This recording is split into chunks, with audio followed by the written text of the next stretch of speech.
श्री स्वामी समर्थ। जय जय स्वामी समर्थ। अनंत कोटी ब्रह्मांड नायक राजाधिराज योगीराज अक्कलकोट निवासी सद्गुरु श्री स्वामी समर्थ महाराज की जय।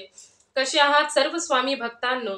तुम्ही सदैव आनंदी राहा हीच स्वामींच्या चरणी प्रार्थना।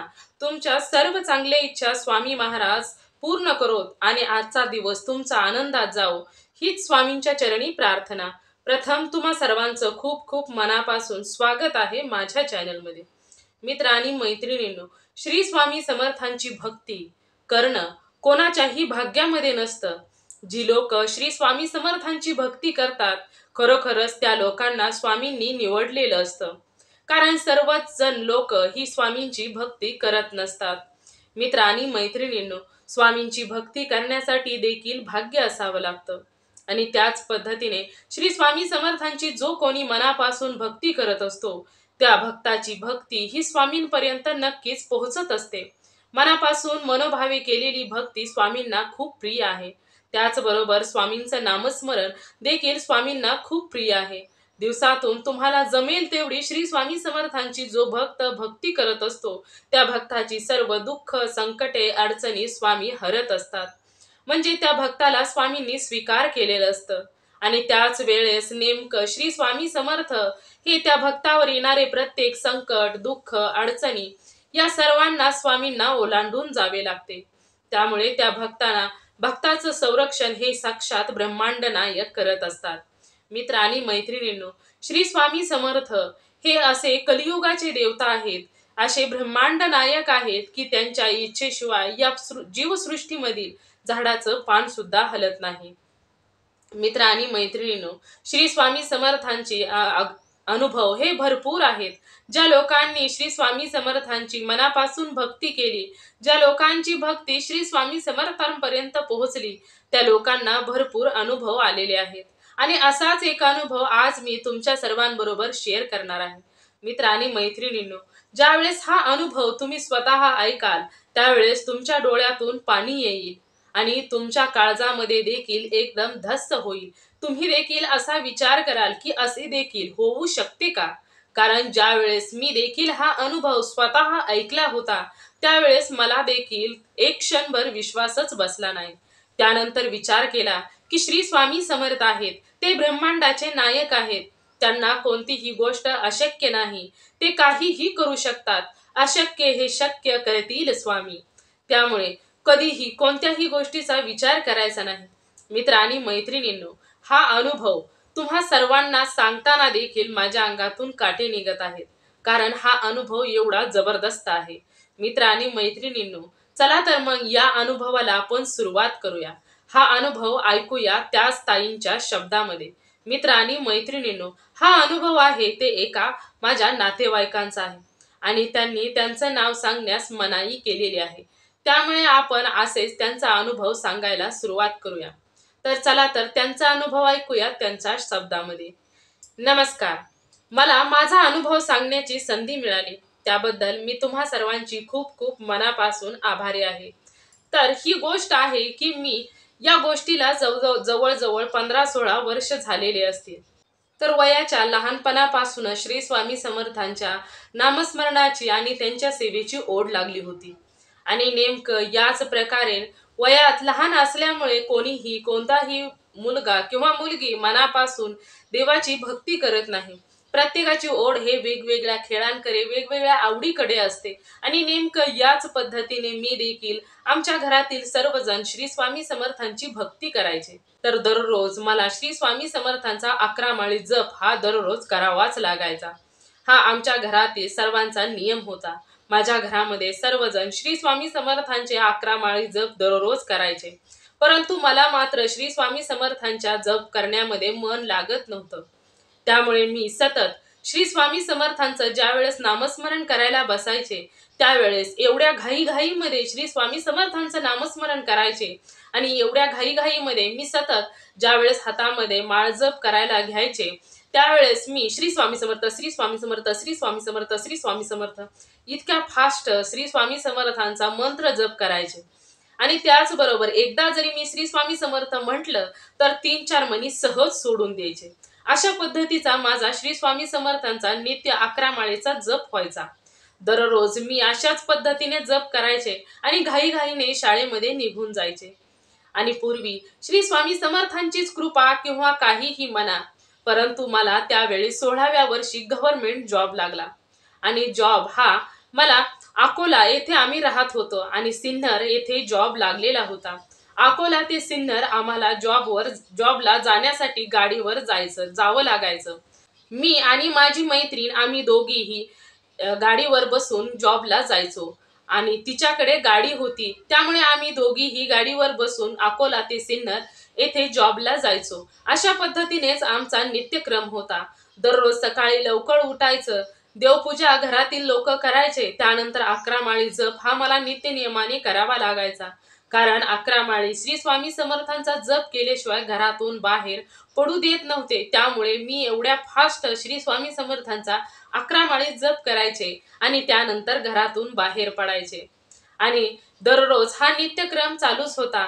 परंतु एके दिवशी का कोणास ठाऊक ज्या वेळेस आम्ही जॉबवरून घरी चाललो होतो, त्यावेळेसच अचानक आमच्या गाडीला एक 4 चाकी गाडी आली आणि धडकली। आणि ज्या वेळेस ती गाडी धडकली त्यावेळेस मी उडून एका रस्त्याच्या कडेवर असलेल्या भिंतीवर जाऊन पडली। आणि एवढ्या जोरात मला लागलं की एवढ्या जोरात माझं डोकं भिंतीवरती आदळलं आणि त्यानंतर रक्ताचे ओघळ चालू झाले। डोक्यावरून अंगावरून सर्व रक्त हे येऊ लागलं होतं। पूर्ण माझं शरीर रक्ताने भरून गेलं होतं। त्यावेळेस मात्र मला असं वाटू लागलं होतं की जणू काही मी रक्तानेच अंघोळ केली आहे। आणि त्यानंतर मला काहीही सुचेनासे झाले, पूर्ण रक्त। आणि त्यानंतर मला असे वाटू लागले की माझ्या समोर एक काळी कुट्ट बाई येत आहे आणि ती समोर एवढी धिप्पाड शरीराची होती, खूप उंच होती आणि तिचे जसे प्रत्येकाचे काळे कुट्ट केस असतात त्याच पद्धतीने नेमकं तिचा चेहरा सुद्धा संपूर्ण काळा होता आणि ती बाई ही पूर्ण उंच आणि शरीराने खूपच धिप्पाड होती। आणि ती बाई माझ्याच दिशेने येत होती हे मी पाहत होते। आणि त्यानंतर ती बाई माझ्या जवळ आली। जवळ आल्यानंतर तिने माझ्या शरीरातून माझा आत्मा बाहेर काढला। मित्र आणि मैत्रिणींनो, खरोखरच मी तुम्हाला सांगत आहे की ज्या वेळेस सायंटिफिकली जर विचार करायचा असतो तर ज्या व्यक्तींचा ऍक्सिडेंट होत असतो तर त्या व्यक्तींचा ज्या वेळेस जीव जात असतो तर त्यावेळेस बरोबर 2 मिनिटाने एक पार्ट हा बंद होत असतो। ज्यावेळेस हृदय बंद होतं त्यानंतर 2 मिनिटाने मेंदूचं काम करणं बंद होतं। अशा पद्धतीनेच नेमकं त्या बाईने माझ्या शरीरातून माझा आत्मा बाहेर काढला। परंतु मी त्या बाईकडे पूर्णपणे पाहत होते आणि ती बाई माझ्या शरीरातून आत्मा काढून वरती एवढ्या फास्ट वेगाने जात होती। मी तिच्याकडे पाहत होते, ती एवढ्या जास्त सरसर वर जात होती आणि माझं लक्ष तिच्याकडेच होतं। कारण मला आता असं वाटलं होतं की माझं शरीर हे निर्जीव होऊ लागलं आहे, माझ्या शरीरामध्ये प्राण राहिलेले नाहीत, कारण त्या बाईने माझ्या शरीरातील आत्मा काढून घेतला होता। आणि मी तिच्याचकडे पाहत होते, परंतु तोंडातून एकही शब्द बाहेर येत नव्हता। ती काळी कुट्ट आणि काळी कपडे घातलेली ती बाई आकाशात हातामध्ये माझा आत्मा घेऊन वर जात होती। ती इतक्या उंच जात होती आणि मी तिच्याकडेच पाहत होती, परंतु ती एवढ्या वेगाने जात होती आणि जास्त खूप दूर अंतरावरती गेली। आणि त्यावेळेस तिच्यावर खूप उंच तिच्यावर एक चमकणारी जशी चांदणी असते त्या पद्धतीनेच मी एक वेगळ्याच प्रकारचा प्रकाश पाहिला। आणि ज्या वेळेस ती बाई त्या प्रकाशाच्या दिशेने वरती जात होती आणि त्यावेळेस मी पाहिलं की ती बाई माझ्या शरीरातून आत्मा घेऊन वरती जात होती आणि वरती श्री स्वामी समर्थ, सर्वात वरती श्री स्वामी समर्थ होते आणि त्यांच्या देखील शरीरातून खूप प्रकाश बाहेर पडत होता। ते श्री स्वामी समर्थ खूप चमकत होते आणि नेमकं त्याच वेळेस श्री स्वामी समर्थ वरून खाली येऊ लागले आणि ती बाई वर सरत होती। तिच्या हातामध्ये माझा आत्मा होता आणि त्याच वेळी श्री स्वामी समर्थांनी ए बाई थांब असा म्हणून तिला आदेश दिला, परंतु ती बाई थांबली नाही।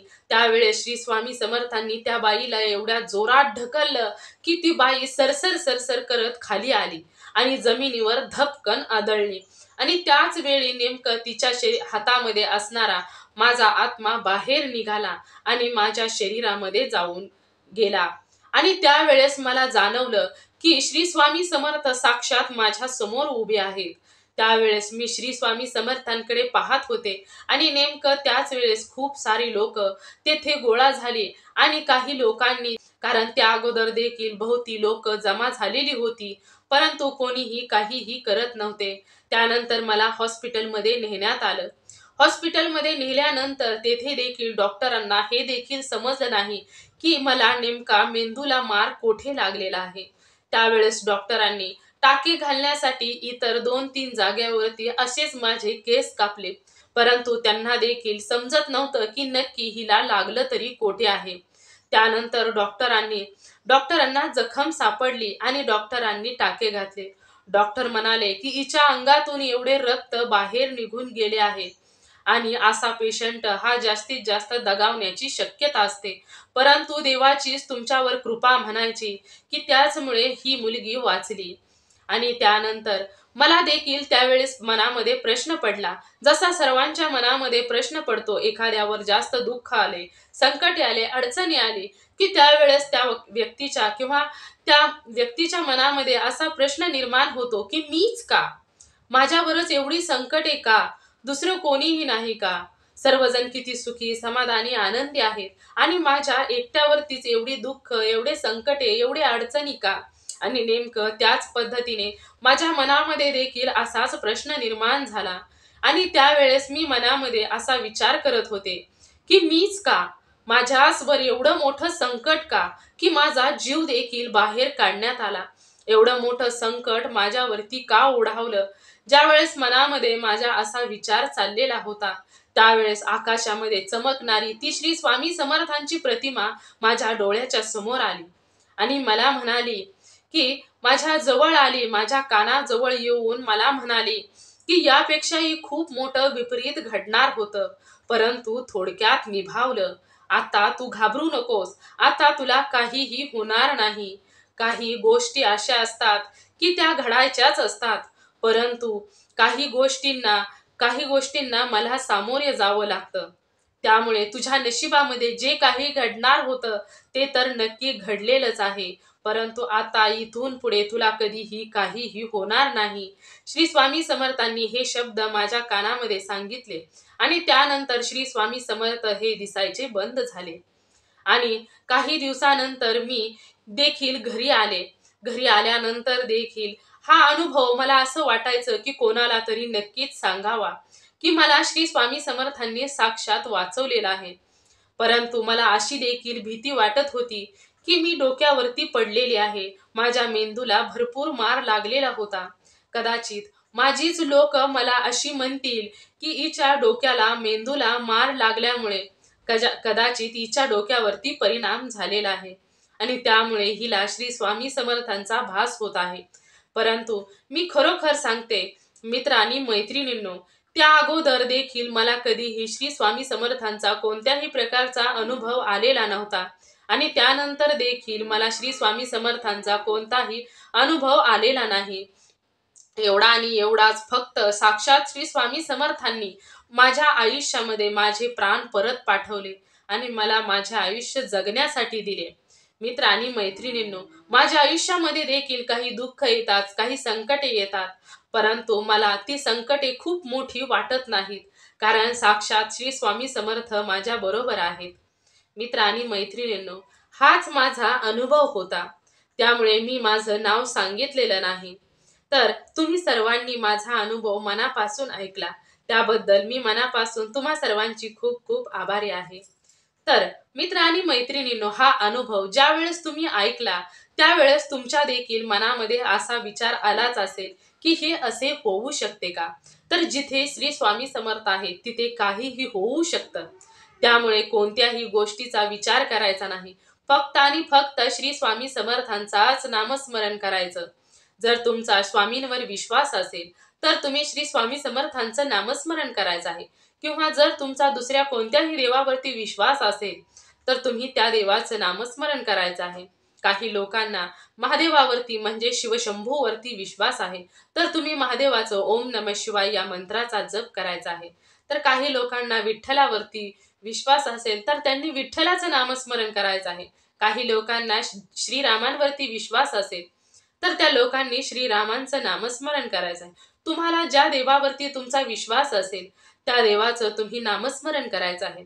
आता नामस्मरण का करायचं असतं, तर ज्या वेळेस तुम्ही ईश्वराचं नामस्मरण करता त्यावेळेस ते ईश्वर तुमचं संरक्षण करत असतात. एक जरी व्यक्ती कुटुंबातील नामस्मरण करत असेल किंवा एखाद्या मंत्राचा जप करत असेल तर त्या संपूर्ण कुटुंबाचं दायित्व त्या देवावरती येत असतं. त्यामुळे कधीही कोणत्याही वेळी तुम्ही सतत देवाचं नामस्मरण करणं मात्र सोडायचं नाही. मित्र आणि मैत्रिणींनो, तुमच्या सर्वांच्या लक्षात आलं असेल की त्या ताईंनी मोडकी तोडकी सेवा केली. तुम्हाला मी अगोदरच सांगितलं की त्यांनी किती फास्ट श्री स्वामी समर्थांचं नामस्मरण केलं आणि त्याबरोबरच त्यांनी एकदा श्री स्वामी समर्थ म्हटलं तर त्यांनी 3-4 मणी असे सोडून दिले. तर त्यांना देखील त्यांच्या भक्तीवर देखील श्री स्वामी समर्थांनी प्रसन्न झाले आणि त्यांना त्यांच्या भक्तीचं फळ दिलं. त्यामुळे जो व्यक्ती मनापासून मनोभावे भक्ती करत असतो त्याची भक्ती ही स्वामींपर्यंत नक्कीच पोहोचत असते. मित्र आणि मैत्रिणींनो, त्या मुलीने मनापासून आणि निरागस भक्ती केली होती. त्यामुळे श्री स्वामी समर्थांनी तिचं रक्षण केलं. परंतु तिनं तिचं नाव हे सर्वांच्या समोर मांडलेलं नाही. तर असू द्या, तुम्हाला तिचा अनुभव हा कळला एवढंच पुरं आहे. कारण तुमच्या आयुष्यामध्ये देखील हा अनुभव ऐकल्यानंतर काही ना काही नक्कीच बदल होऊ शकतो. कारण दैवी शक्ती ही सर्वांच्या बरोबर असते, परंतु पाहण्याची नजर असायला हवी असते. मित्र आणि मैत्रिणींनो, जी लोक ईश्वराला मानतात त्या लोकांना ईश्वर आहेत हा भास नक्कीच होत असतो आणि ईश्वर आपल्या सर्वांबरोबर असतात, फक्त ते पाहावं लागतं. तर मित्र आणि मैत्रिणींनो, तुम्ही सर्वांनी मिळून माझा व्हिडिओ शेवटपर्यंत ऐकला त्याबद्दल मी मनापासून तुम्हा सर्वांची खूप खूप आभारी आहे. तुम्ही सर्वजण सदैव सुखी राहा, समाधानी राहा, आनंदी राहा हीच स्वामींच्या चरणी प्रार्थना करते आणि इथेच थांबवते. मित्र आणि मैत्रिणींनो, जर तुम्हाला देखील श्री स्वामी समर्थांचा असाच एखादा अनुभव आलेला असेल तर तुम्ही नक्कीच माझ्या बरोबर शेअर करायचा आहे. कारण तुमच्या अनुभवातून देखील कोणाला तरी काहीतरी नक्कीच शिकायला भेटेल आणि त्यानंतर तुमचा अनुभव देखील आपण अशाच पद्धतीने आपण शेअर करूया. तर तुम्हा सर्वांना श्री स्वामी समर्थ, जय जय स्वामी समर्थ. धन्यवाद.